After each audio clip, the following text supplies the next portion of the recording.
બોટાદના સાળંગપુર ધામમાં આજે વિશેષ ઉત્સવ મનાવાઈ રહ્યો છે। હનુમાન જયંતિ પૂર્વે રાજોપચાર પૂજનનું અહીંયા આયોજન કરાયું છે। પ્રથમ વખત દાદાના ઐતિહાસિક પૂજનનું આયોજન અહીંયા જોવા મળી રહ્યું છે।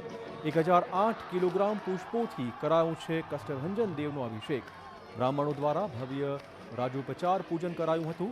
મોટી સંખ્યામાં ભક્તો અહીંયા દર્શન માટે પહોંચી ગયા છે।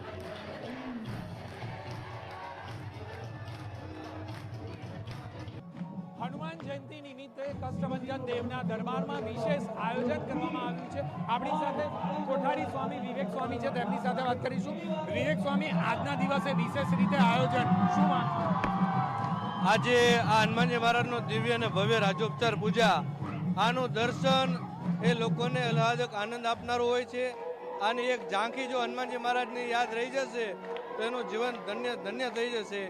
આવી રાજોપચાર પૂજાઓ રાજા મહારાજાઓ કરાવતા હતા કે આજે પ્રત્યક્ષ આપણે બધા હનુમાનજી મહારાજની પૂજાના દર્શન કરી રહ્યા છીએ।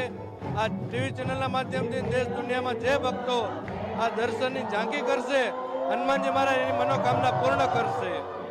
વિશેષ રીતે આજે જે પૂજા કરવામાં આવી, 108 ધજા આજના દિવસે ભગવાનને અર્પણ કરાશે, તે કયા પ્રકારનું આયોજન?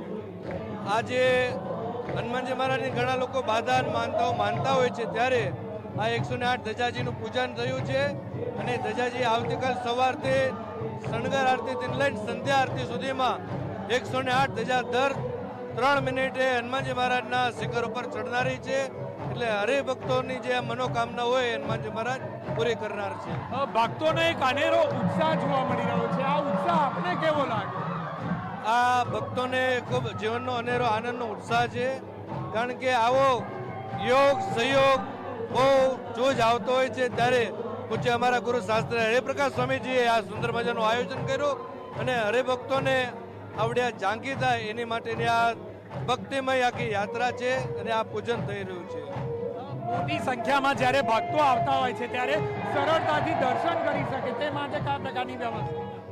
ખાસ કરીને આવતીકાલે હનુમાન જયંતિ છે, એટલે સવારે 5 વાગે મંગળ આરતી થશે તો રાતના 9 વાગ્યા સુધી દાદાના દર્શન અવિરત ચાલુ રહેશે અને પોલીસ પ્રશાસન અને બાવનસુરાના માધ્યમથી લોકો સુવ્યવસ્થિત દર્શન થાય એવું સુંદર મજાનું આયોજન કર્યું છે। ક્રમશઃ બધા લાઇનમાં આવનારા તમામ યાત્રિકોને દર્શન થશે અને કેમ્પસમાં પણ વડીલો હોય એમની માટે એલઈડીનું આયોજન કરેલું છે, એલઈડીના માધ્યમથી દર્શનનો લાભ લઈ શકશે।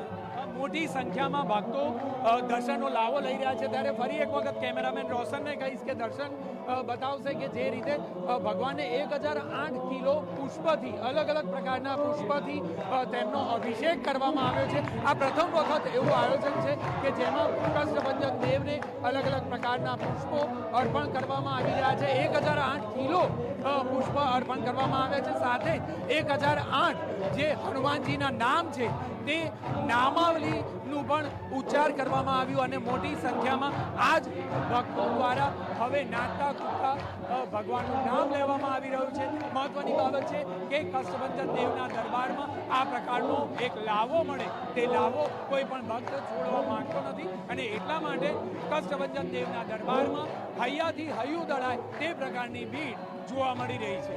કેમેરામેન રોશન સાથે જિગ્નેશ પટેલ, TV9। તો ચોક્કસ આવતીકાલે હનુમાન જયંતિ પહેલાં કષ્ટભંજન દેવના મંદિરમાં આજે વિશેષ આયોજન ઘડી કઢાયું છે। 1008 કિલોગ્રામ પુષ્પ દ્વારા ભગવાન હનુમાનજીનો અભિષેક થઈ રહ્યું છે। હનુમાન જયંતિ પૂર્વે આ મંદિર તરફથી વિશેષ આયોજન, રાજોપચાર વિધિમાં જોડાવા માટે હજારોની સંખ્યામાં શ્રદ્ધાળુઓ અહીંયા પહોંચી રહ્યા છે। સાળંગપુર ધામમાં કષ્ટભંજન દેવના દરબારમાં મોટી સંખ્યામાં ભક્તો આતુર બન્યા છે કે આખરે હનુમાન જયંતિના દિવસે દાદાના દર્શન થાય। આ નિમિત્તે ભગવાનના જે દર્શનનો લાવો છે તે કંઈક અનેરો છે। અત્યાર સુધીના ઇતિહાસમાં પ્રથમ વખત ભગવાનને 1008 કિલો પુષ્પથી, અલગ અલગ પ્રકારના અલગ અલગ રંગના પુષ્પથી તેમને અભિષેક કરવામાં આવ્યો। મહત્વની બાબત છે કે વિશેષ રીતે પૂજન પણ કરવામાં આવ્યું, રાજોપચાર પૂજન કરવામાં આવ્યું અને આ પૂજન દરમિયાન જે મોટી સંખ્યામાં જે ભાવિ ભક્તો છે તે પણ હાજર થયેલા જોવા મળ્યા છે। બીજી તરફ જોઈએ તો ભક્તો નાચતા કૂદતા જોવા મળી રહ્યા છે. મહત્વની બાબત છે કે જે માહોલ છે મંદિર પરિસરની અંદર માહોલ છે તે હૈયાથી હૈયું દળાય તે પ્રકારની ભક્તોની ભીડ જોવા મળી રહી છે અને નાચતા કૂદતા ભક્તો ક્યારેય પણ થાકે નહીં, કોઈ પણ પ્રકારનો થાક ન લાગે તે પ્રકારનો ભક્તોનો ઉત્સાહ જોવા મળી રહ્યો છે. અને આ જ ઉત્સાહ સાથે તમામ જે ભક્તો છે તે નાચતા કૂદતા જોવા મળી રહ્યા છે.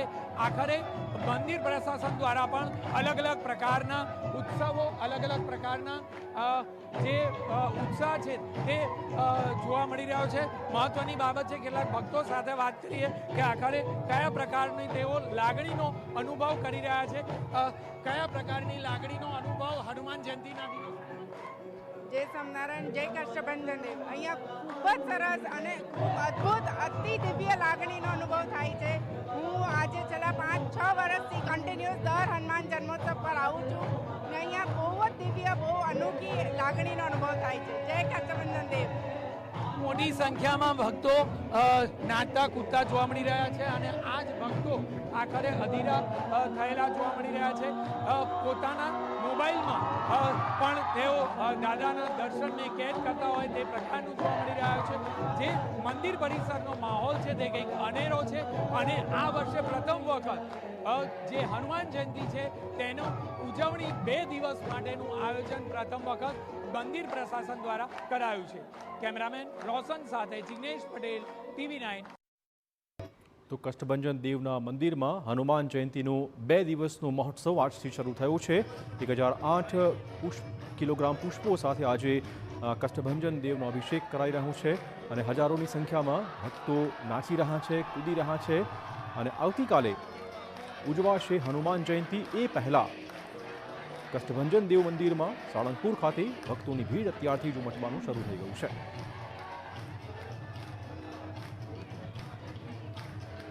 તો કષ્ટભંજન દેવ, કષ્ટભંજન દાદાને વધાવી લેવા માટે, તેમના જન્મોત્સવને મનાવવા માટે અત્યારે સાળંગપુર ધામમાં ભક્તોનો જમાવડો, ઉત્સાહનો માહોલ છે. આવતીકાલે ઉજવાશે હનુમાન જયંતિ. એ પહેલાં મંદિર દ્વારા આજથી 2 દિવસ માટે આ ઉત્સવનું આયોજન કરવામાં આવ્યું છે.